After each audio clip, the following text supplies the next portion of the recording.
1999 في نهار 30 شهر 6 تلقات الجثة ديال ريكي ميكورميك في حقل بالقرب من كالز كانتري ميزري. الجدير بالذكر أن ريكي كان مفقود لمدة ديال 72 ساعة فقط، ولكن الغريب في الأمر أن الجثة فاش تلقات كانت متحللة بشكل كبير وما تعرفش السبب ديال هاد الشيء، على الرغم أن ريكي ما كانش داز عليه وقت بزاف فاش مات. وفي عام 2011 قررت الاف بي اي تخرج واحد الخبر اللي زاد من الغرابة ديال الموت ديال ريكي. في هذا الخبر قالوا بأنهم لقاو جوج ديال الأوراق في الجيب ديال ريكي، وأنهم كانوا كيحتويوا على رموز غريبة ومعقدة. والشي اللي زاد عقد هاد المسألة أكثر مني عرفات السلطات أن ريكي ما عمرو كان قاري وما كانش عنده شي مستوى دراسي عالي.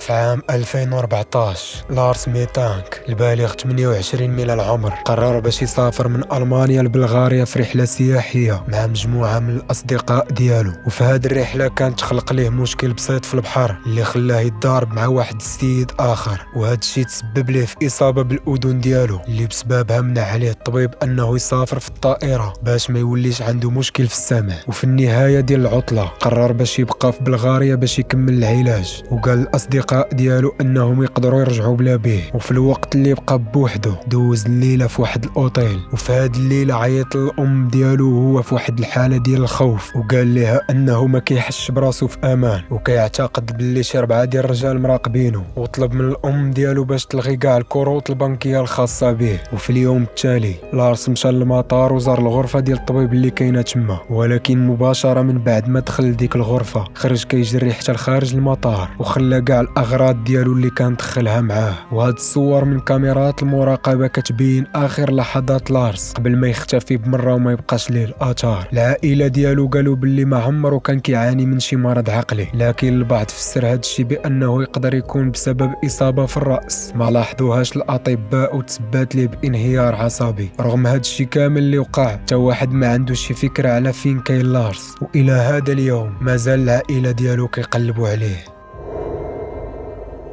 نهار 1 نوفمبر من عام 2012 وبالضبط في الساعات الأولى، موظفين الأمن اللي كيراقبوا الكاميرات في واحد المكتب بكاسل فيلد هاوس على طريق ليفربول في شارع مانشستر دازوا من لحظات ديال الرعب والاستغراب من داكشي اللي شداتو كاميرات المراقبة. موظفين الأمن من بعد ما حسوا وسمعوا باللي كاينة أصوات غريبة في جميع المكاتب في البناية بقاو كيتنقلوا من كاميرا لكاميرا، وتما حسوا بصدمة كبيرة حيت ما لقاوش شي تفسير لداكشي اللي شافوا.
في غابة في روسيا واحد الراجل بحال كل نهار خرج هو والكلب ديالو كيدوروا في الغابة، ولكن هاد المرة الكلب حس باللي شي واحد كاين في البلاصة اللي كانوا فيها ومشى كيجري، الشي اللي خلى مولاه يتبعو، ولكن الراجل ما كانش كيتوقع داك الشي اللي غادي يشوف.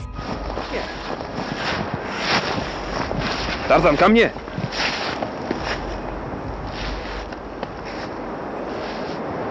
Что это? Тихо, тихо, Тарзан. Тарзан, тихо. Тарзан. Что это было?